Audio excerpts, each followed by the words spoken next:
Hold on 1 second. All right. Uh, Go ahead, Alicia, whenever you're oh, ready. you gave me some theme song music? No, I just started recording. But I Oh, can okay. sing for you if you want me to.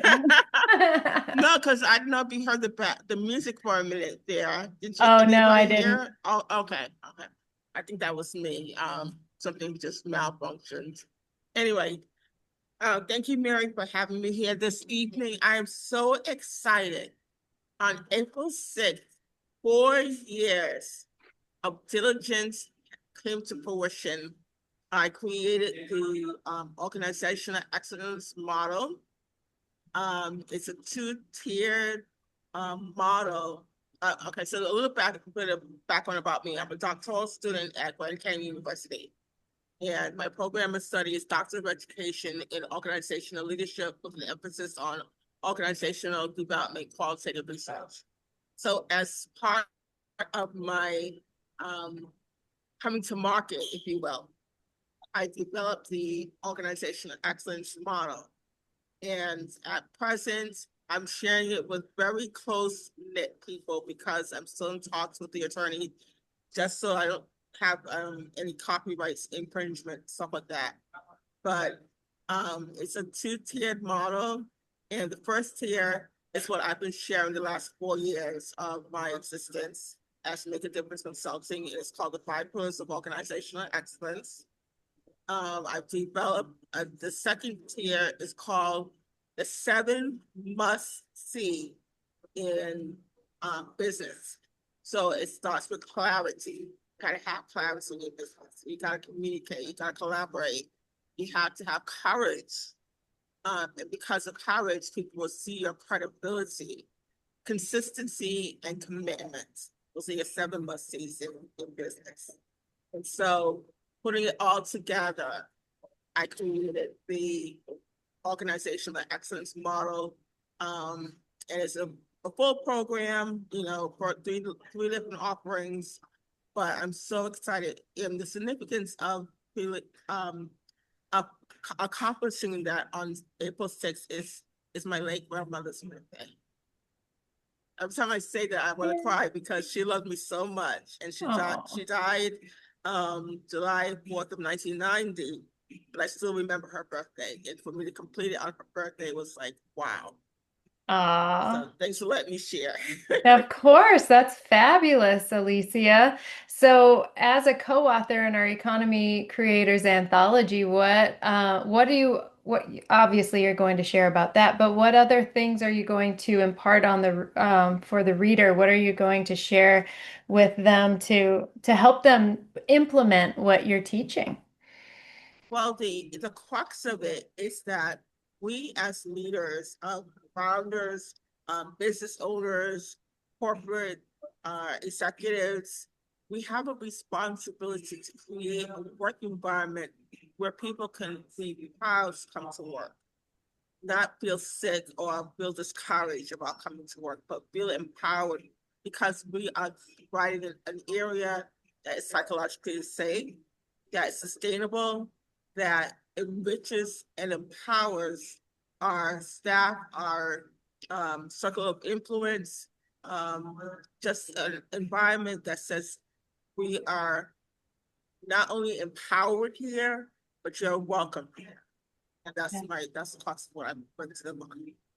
I think that's remarkable because I think there's a lot of inside of large businesses, especially, I would say, there's a lot of, um, well, I don't know if fear is the right word, but there's a lot of maybe. Mm, well, maybe it's fear. They're a little bit Well, afraid to interact with the higher ups or are afraid to interact with the lower echelons and vice versa. And instead of collaborating, they pit themselves against one another sometimes. if you can imagine someone being in their first job and being so excited about learning a new skill and what being able to contribute to a successful environment, and then having a corporate shift. Corporate shift is when something happens within the business that you don't expect, and you have no control over. And having a new management team come in, somebody that's 180 degrees opposite of what you had before. Just imagine that. How do you think that young person will feel? You know? And so that fear, not only for the young person, but for the rest of the staff, that corporate shift brought, it's a very difficult time for anybody that's in that work environment. That happened to me in my first job. And so I can share from experience what it feels like and why we need to have an environment where it's psychologically sound, it's innovative, it's participatory, it's just empowering. Because when a corporate shift comes through, they're going to understand one another and make it through together instead of losing people and then wonder why people left and what happened to this one and what happened to that one. You know, Yeah. just, you Yeah. shouldn't have to go through that.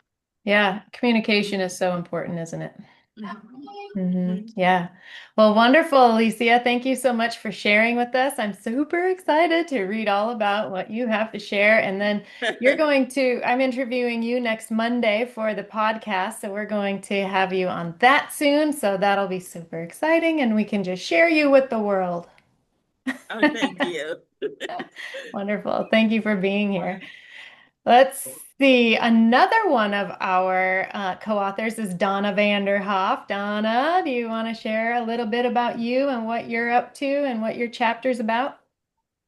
Hi, it's Anna Vanderhoff, and I'm excited about this too, about being part of this book. And I started doing a little of the outline just before on our call, and it's going to be about like hope, because I came from a really dark place as a teenager growing up.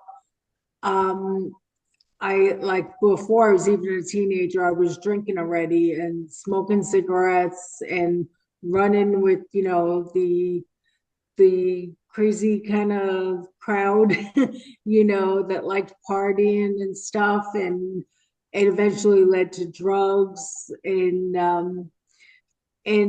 it was a long time, I stopped initially, got pretty young, but still it was a long journey and many down parts. But the good side is that I did recover. I got into AA at like the age 24 initially, and I learned a lot. It's funny because the stuff we study here ties in a lot with things I learned in AA. So many things like day at a time kind of thing, like how we take it step by step in here, and you can't do tomorrow's work today, right? Is that it, Mary? Yep, that's exactly it. Yay.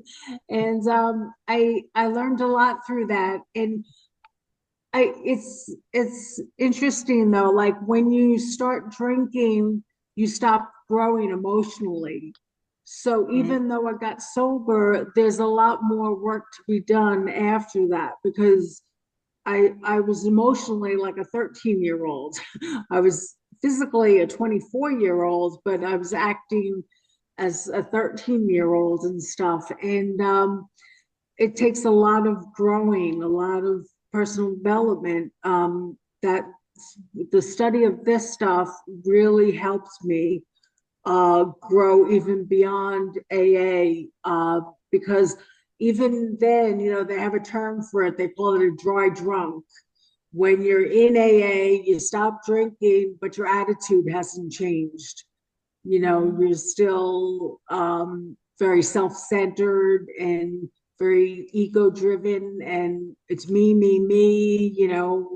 you're the victim and everything. You blame everyone else. And it was only through self-development that I actually got to realize, like, I have a say in my thoughts. I thought they just happened to you. I grew up my whole life just thinking they just come in and I can't control it. And again, being the victim, but I learned like I can control it and I can, like one of my mentors taught me, I could go to the thought store and exchange it. If I'm having a negative thought or something that's making me feel bad, I don't have to hold on to that. I could just say, no, I'm going and getting a positive thought instead. And that never realized, I never realized that growing up. Um, my father, didn't understand a lot of this personal development. So he would just be like, snap out of it, just get better, and it takes a lot of work though, to get yourself to this. I mean, look at all of us today, the age we are, and we're still studying this stuff. It takes a long time. It's your whole life that you studied this. And so I just wanted to pass on hope to people because you can get better. So many people, you know, see themselves as just like a lost cause, or that they're not worth it or something. But you can get better, and there's hope in that. I always held the belief like tomorrow could be better than today. Sometimes it was a struggle for me just to get through the night. Like sometimes I had to just go to bed at like 6 o'clock just to end oh, excuse me, my mouth is getting dry. Just to end the pain of the day, I would just have to go to bed at like 6 o'clock at night because I just, was like, I can't handle it anymore. But I knew tomorrow was going to be better. And it did turn out to be better. It always brought like a fresh attitude, like, okay, a different way of looking at things, so that always helps me. And I just want to pass on hope to people because there's so many people struggling out there, and they could really use this word. And when I was in AA, I never sponsored anybody, but I'd like to kind of like not be a sponsor, but just kind of like send the message out there for other people. Yeah. That's I it. I think that's so, so special, Donna. I think that's remarkable and I love it. Thank you, thank you, thank you. Yay. Thanks. Yes. LA, are you in a position to be able to share what your story or your chapter is about, or should we skip you for a minute while you're driving? I think you're driving. Let me come back around to me, please. Okay, sure will, sure will. Nicole Borghi is another one of our co-authors, and she and I had a chat on Monday for her interview on the podcast. She's coming out on Tuesday on our podcast, so I'm super excited about that. Nicole, hello. Hello. Oh my gosh, this is great. Yeah, I turned off, I hit all the buttons, so I hope I'm unmuted this time. Yep, you're good. I get a little excited and am I there? Am I there? Am I there? Right? And then I unmute myself at the wrong time, but that's okay. That's my life. Such is the thing. But I'm excited to be here on this journey. And we had such a great conversation Monday, and I look forward to the podcast and seeing everybody through LinkedIn and talking to Mary of the collaboration here of these extraordinary people who are authors sharing these fantastic stories of the passion, their purpose, and everything that's going on. It's an honor, and for me, it's just about that journey of what I can bring to the table to give people a stage, to share with them how to support them on the stage or getting, to the stage where for authors, it's how do you tell that story, right? I mean, we still see Agatha Christie. I know I'm such a fan, but it's the fact that the story was so well written. Shakespeare, right? Yeah, I'm dating myself. I'm not from the way back on Shakespeare, but then again, but it's bringing the ability to bring that story to life, to share that passion of what you do and how it affects you, even in the economy, that Mary talks about so well all the time, how you articulate that, and what you're doing right now is it's an economy. You can make money off of it. There's streams of income to be had and people you can support. And it's something so near and dear, even as um, a chairwoman of Confronting Domestic Violence as a nonprofit. That's where I started. I held my very first summit in virtual reality for domestic violence victims who I felt that, I was tasked with training a team and going in there and teaching people, the sales team, how to get people on a call in 5 minutes into virtual reality on this platform. But they wanted to know how to make money. And, with that, I became, by happenstance, the chairwoman of domestic violence. And it was like, okay, now I need to bring people to the stage, but I want to make money for them. I want to share with them how they can have their own economy. How can you can use the stage and social media, safe if they needed to be. They can always have a spokeswoman or a spokesbot, right? How cool is that? You can have your own world, or you could just do the same thing on Zoom. But it's the fascination that you can support yourself, you can support your family, because you're never free unless you're financially free, and that's for all of us. And the great thing is that you can support your cause. So whatever you're doing with For a Cause Marketing, having a stage, you could have sponsors, you can market, and hey, not it's not always the right time to tell that story, or to have somebody come to the stage because it could be a little bit much if we're talking about software and services and leadership. Um, but we can absolutely support it. And so for me, it's about community building, and that's what we're doing here. And how can you solve for the pain point of whatever the is and bring the solution? And you could do that virtually for low cost or no cost, but you could do it on a global scale. And it's a holodeck, so you can come in as a panda bear or a giraffe, and it's cool things. But how can we use these tools for good? Sprinkle a little good juju in there, and not let things like Facebook take over. And how do we conquer the world? So for me, it's put your Superman suit on and come fly in, and there we are. No rush hour traffic. Here we are. But there is somebody, I think, that was driving, so you can take it anywhere, and it goes with you, and it's compact, but you get to have a message. You get to share it. You can have a passionate purpose. You can support your community. You can support puppies and kittens. So for me, it's just phenomenal the way that it grows, and that's kind of my story, and I'm sticking to it. It's all about how to leverage the stage one to many. And especially right now with the conversation, what brings me here with Mary and I had the conversation many times, is that how do we support people that are telling a story or have this phenomenal story to tell, or even the journey into writing your book, or what do you need? How can we support you? And giving you a stage so you can have some publicity with it and some simple conversation. So I love it. It's great to do that. Yeah, Yeah. that's what I'm talking about.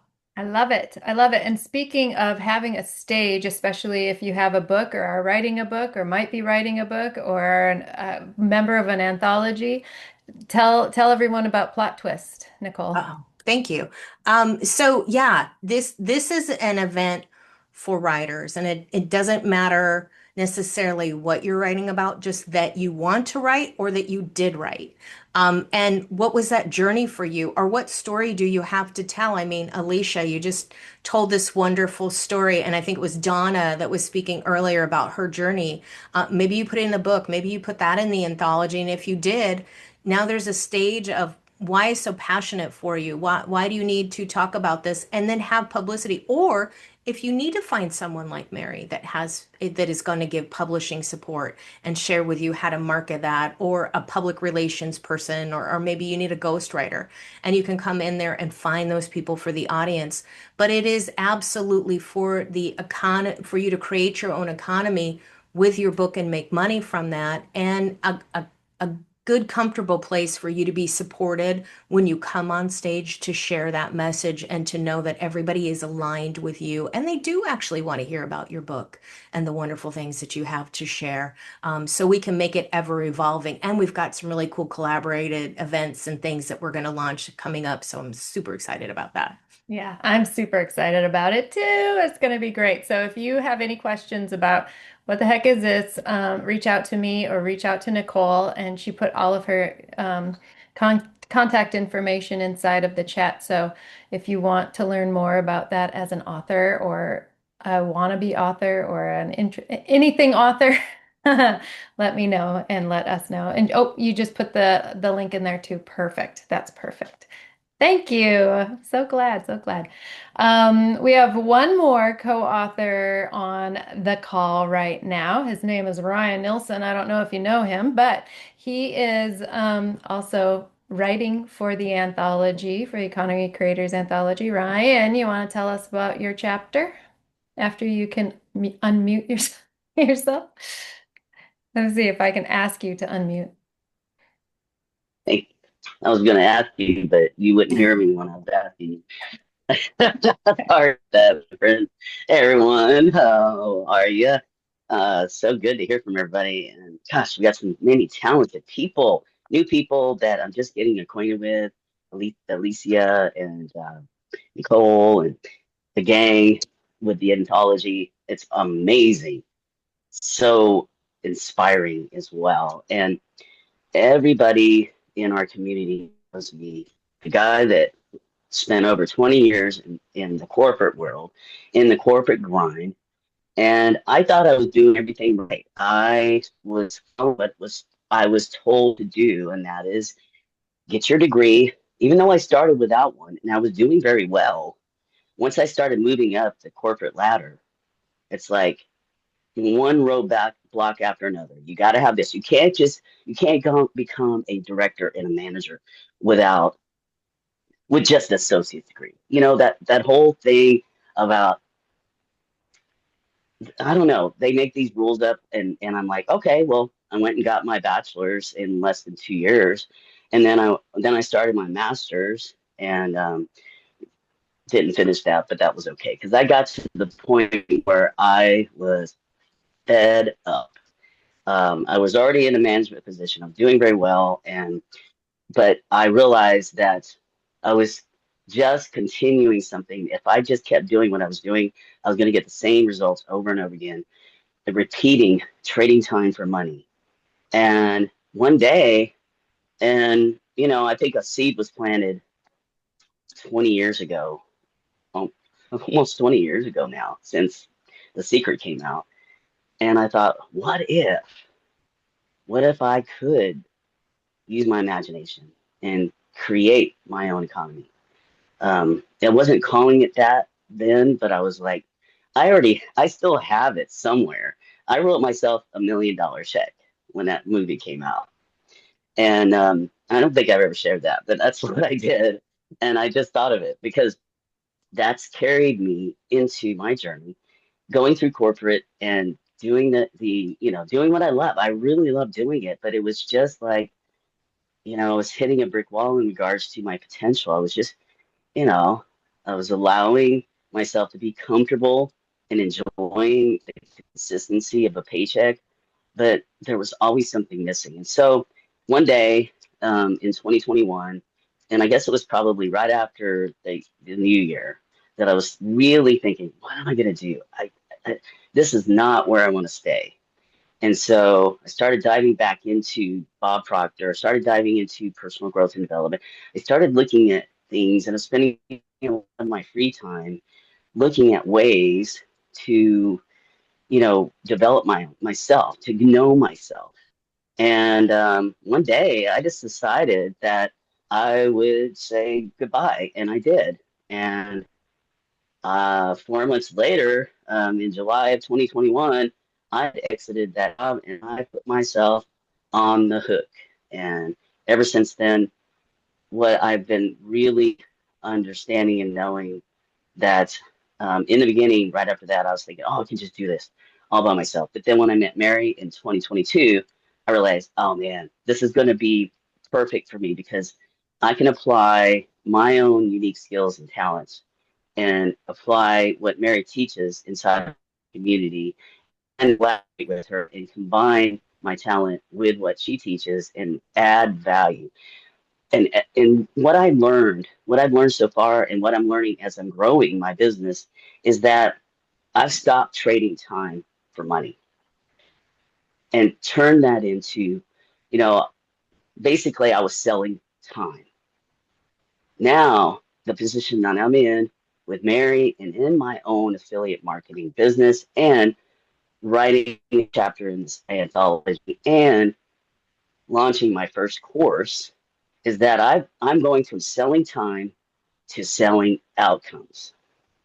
And I've been doing that. I've been practicing it with my accountability coaching inside of this Magnamon community and connecting with people one-on-one, doing motivational calls on Mondays, taking on leading Mind First Introduction course and doing coaching calls on Monday nights, participating in the mastery level program with Donna and LA and the other folks.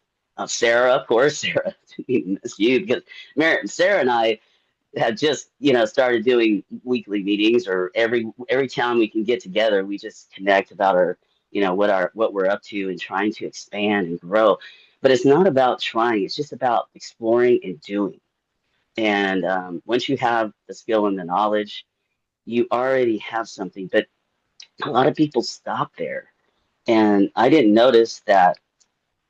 I knew I was a lifelong learner, but I didn't notice how I was underutilized in my abilities until I came into this community. So the best part of my contribution to this anthology is telling my story, and also giving everyone the impression of the increase with the idea that you too can stop trading your time for money, and you too can be a part of the community that sells outcomes if you want to, instead of selling your time. I love it. Yeah. Yay! No more selling time. Get the time back, right? I love it. So good. Sophie, quick. Oh, bye, Sarah. You could be next if you want. After Sophie. Okay. All right. Bye, Sarah. Sophie, go ahead. Hi, I'm Sophie. I'm from Australia. Been here 21 years now, originally from England. So my journey sort of started, I've been a radiographer for 30 years now. And a couple of years ago, I decided I'd had enough of my marriage, been living in survival mode for many, many, many years, didn't know how to get out of it. And I just got to that point where I decided enough was enough. I do not want to spend the rest of my life in this situation anymore. So I started working with a lovely mentor who took me through Born Rich, and that led me on to other avenues. And last year I qualified as a master life coach and NLP coach. Yay. So my plan is to get out of doing my 9 to 5 and to be coaching full time, hopefully before the end of the year. So What's this hopefully business? Come on. no, yeah, yeah. Yeah. Cool, Sophie. So what are some things that who are the types of people that you're looking to work with? I'm looking to work with ladies who know that they are stuck in survival mode and don't know how to get out of it, to help guide them out and to actually set them up with a plan for 6 months going into the future. So they've got some steps to follow and everything to help improve their feeling of self-worth. And I mean, I spent years thinking I wasn't good enough, I wasn't worthy, it's taken a lot to get out of that, and it's still something I am working on now, but yeah, it's a hell of a lot better. So yeah, just to be able to guide these women through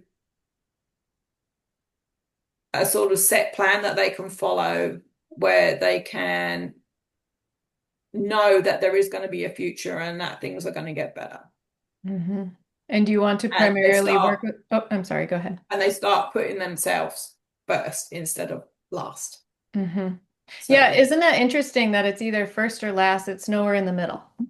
yeah. But you got to put yourself first to be able to help everybody else. Mm-hmm. And rather you than want to give work people primarily money. with women? Yes. Okay. Yeah. Perfect. So now everyone, you can, if you come across someone like that, that is Sophie's ideal candidate for a client, you can think of Sophie and you can introduce them. So thank you, Sophie. I'm so glad we were able to squeeze you in before you had to go to your day Yeah, I've job. got to fly. So yes. All right. Have a great day. All right. See ya. Bye. Let's see. Jim, hello, sir. Tell us about you, what you're up to, what's going on. Okay, my name's Jim Ingalls. I come from a small town in the borders of Scotland. I am I'm a magician, no, a musician. I'm a hypnotherapist. I have done stage hypnosis as well, performed as stage hypnotist.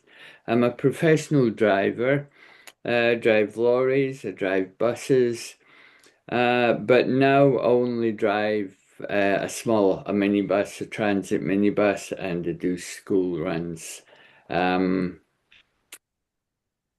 About eight years ago, I studied Bob Proctor after watching The Secret. I actually took his Thinking It Results course about 5 or 6 years ago.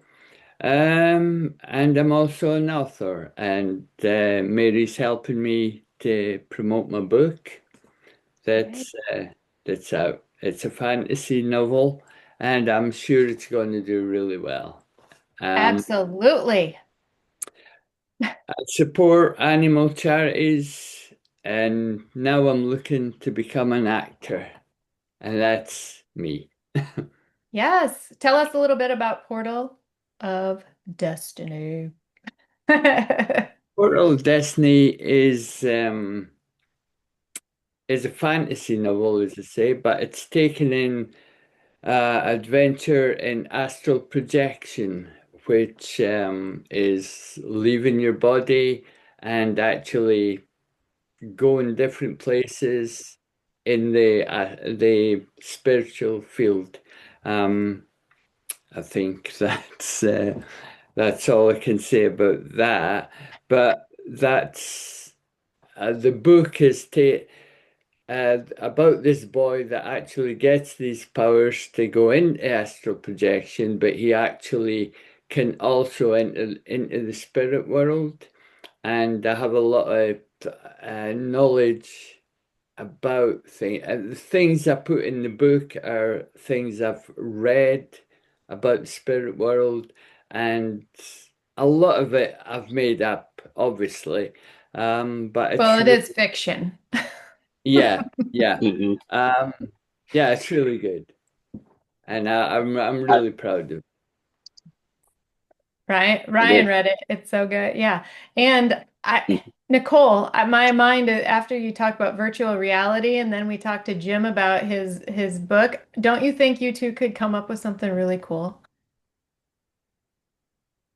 Oh no, I can't hear you, Nicole. Ah, Oh, there you go. I'm muted all over the place. That is Oh. the holodeck. It is virtual reality is totally the holodeck of our times, right? It's a time and space, and Silicon Valley has proved that with opening portals and dimensions. So it's a science fact now, people. Absolutely. Yeah, I think that would be so I love cool. it. Ooh. All right. Yay. All right. Well, I'm gonna see how we can put both of you together for this book promotion. I'm just saying. Because I think it's gonna be fabulous. But I'm excited to help Jim promote this book because it is such a cool book and it needs to be out there. It needs to be out there. So we're gonna get it out there. Thank you, Jim. Let's see. Pat, hello. Tell us about you. Yeah, I'm a certified life master consultant for the last 12 years. And for the last 5 years, I am a advanced grief recovery specialist. I went into that because I lost 7 immediate family members in 2 years, and I didn't understand the feelings I was going through. So I got into contact with the right people, took the training. I went through the same course I take my my clients through. And it's like I understood what I was feeling then. I understood I was being normal, because when you're so depth in death like that, and so many hit you like a revolving door, you wonder, am I losing my mind? Am I thinking of this right? And they had the answers that I needed. So I said, I didn't have a soft place to fall. Now I can be that soft place for other people. Yeah, I love that. Yeah. I love that. So how do you work with anybody and everybody who is grieving, or do you have a specific niche? You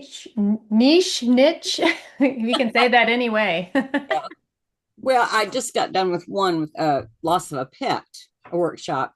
And then I've got another one coming up the 8th of May on dealing with Mother's Day and grief. Oh. My mother died in February, and right behind that was Mother's Day. It's really hard to feel excited about it when you're going through that loss. And some people will hang on to that loss for a long time. Some people, depends on the relationship you had with that person that you lost. Mm-hmm. But, divorce could be a loss too, because the hopes and dreams you had for that marriage are gone. Mm-hmm. So there's lots of, like 40 different kinds of grief, actually. Bankruptcy. Think of a little child that the parents moved because dad got a new job. They don't have their friends anymore, their teacher, their school, maybe the only house they've ever lived in. And we don't think about them grieving, but children do grieve too. Mm-hmm. And we need to give them permission to grieve. Yeah. I remember being in kindergarten. My grandmother had just died, and I was sad. Clearly, I was sad. I was 5. And well, anytime your grandmother dies, you can be sad. It's okay. But what I'm saying is I was 5 and my teacher was not. And she was sitting in the front of the room, and we were all sitting on the, crisscross applesauce on the floor. And I sat back against the wall, kind of like this. And everybody else was up front. And she goes, "Mary, what's wrong with you? Get up here." And I said, "My grandmother just died." And she goes, "Just get up here." And she didn't, that's really what I remember. And I was like, oh, I guess I have to snap out of this because it wasn't convenient for my teacher. But you're right. Kids are so happy-go-lucky that we just kind of let it Yeah, we don't take it serious. wash it down off their shoulders, right? Yeah. Mm-hmm. Yeah. So, anytime there's a loss, there's going to be a void there and a misunderstanding about what you're going through. Mm-hmm. I don't have all the answers, but I've had a lot of losses and divorce and that kind of stuff too. So Mm-hmm. I love helping people. I want them to be happy. Yeah, me too. You I've teach learned through that- experience. I'm sorry. You teach through experience. Oh yeah. Mm-hmm. Yeah. I don't think I could do it if I hadn't been through it. Because otherwise it's just intellectual. Anybody could read a book and say, "Oh yeah, this is what you're supposed to do." But when you go through it, it's an emotional thing from your heart. And that's what people connect with, is your heart. Mm-hmm. So, yeah. Oh, I love it. Thank you, Pat. Thank you, thank you, thank you. Let's see. Dorothy. Hello, Dorothy. You're here. It's wonderful. Hello, Mary. Hi. Hi, Dorothy. Hi, Ran. Hi, everyone. Hey. Tell us about you, Dorothy. What are you working on? Still working on my NGO. Tell us what an NGO is. An NGO is a non-profit, and I'm focused on helping vulnerable individuals, especially those who are displaced by communal clashes and terrorist attacks in my country. Mm. I am dedicated to teaching them skills and personal development so that they don't wallow in the sorry situations they found themselves. They are down now, but they are not out. So to give them hope and give them directions that they take to gain agency and live well. I think that's spectacular, Dorothy. So, what are some things that you have been providing to people as you help them? Yeah, I help them to understand the situation that they found themselves and tell them that it is just a journey, it's part of life, and it's something if well managed would make them better persons so that they also be able to help other people. Not to allow them wallow in the situations and then get them curious and interested in learning new skills so that they could also, earn from those skills. This group of persons are mainly farmers. And since they've been driven away from their homelands, they now live in government camps, government approved camps. Yeah, so being in the camps, they can't farm because they do not have enough land and there are too many. It's just a makeshift place for them to manage. But there are other things they can do.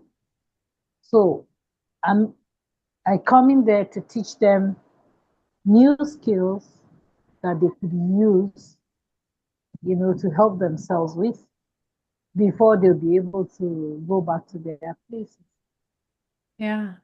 What are And some I of the, believe that this, oh, I'm sorry. Keep talking. sorry, some of these skills, if they're eventually able to go back to their home places, would be a bonus because they'll still have their farms and they also have additional skills. So what we do, I do a lot of handworks. I'm good with beads. I make bead bags. I make beaded jewelries. I embellish on clothes with beads. Now I also crochet. I knit. I am a good milliner as well.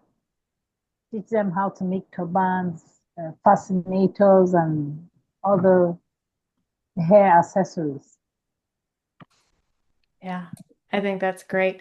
And do you find that people are responsive to the possibilities that you're providing to them and that opens their minds? Yes.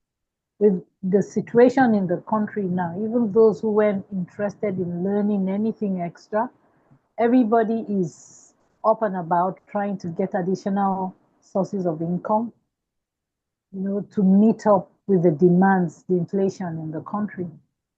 So I do my best to also help them to be able to add to what they already have. Yeah, wonderful. So good. And you're using You Were Born Rich to help, right? Yeah, I am using your Born Rich to help, and there are very few now who come in because if they have to, you know, have these trainings, it costs money. So what I try to do is to see if I can get one or two persons who would sponsor, and then we try to impact these individuals. I am working on my payment portals and other platforms that would help me get funds and donations. So, but for now, until I'm through with those processes, we'd have to make do with what we have. Yeah. So I'm going to put in the chat um, the link to Discovering Something Greater, which is the